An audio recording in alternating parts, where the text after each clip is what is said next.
Our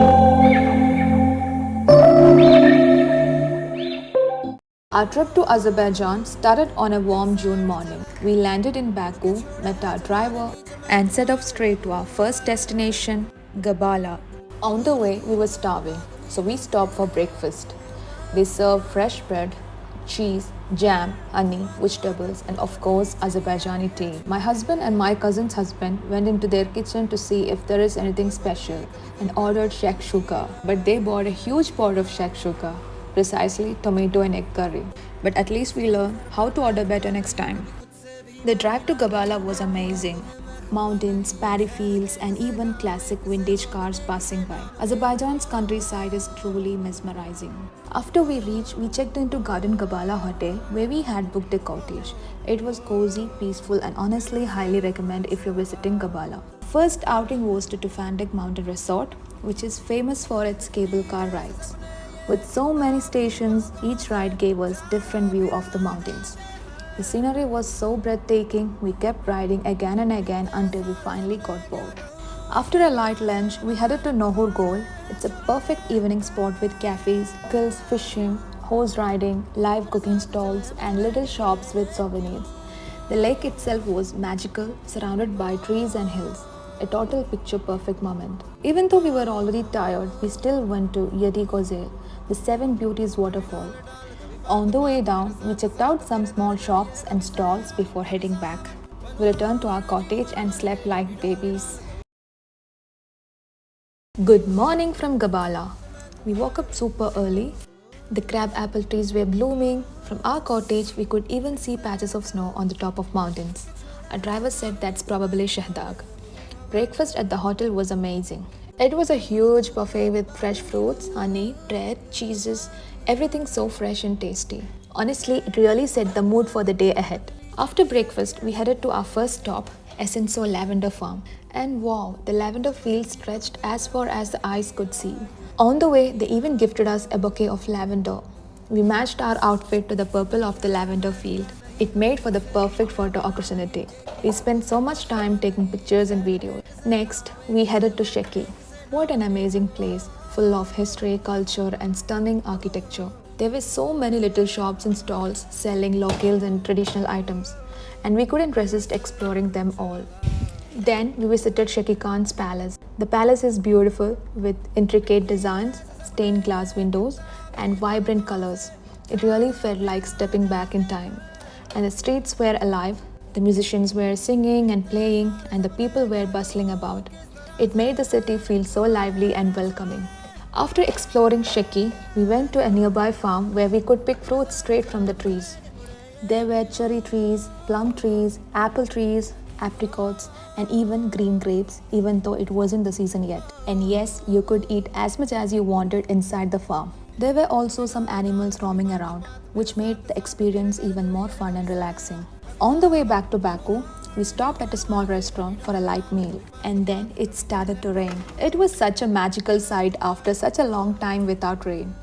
The countryside looked even more beautiful, and honestly, it felt like nature's little gift for us. Finally, exhausted but happy, we headed back to Baku to check into our hotel and rest. Day 3 in Azerbaijan started slow and easy. After a hearty breakfast at our hotel, we decided to skip Shahdag. It was a bit far, and honestly, we were feeling a little worn out.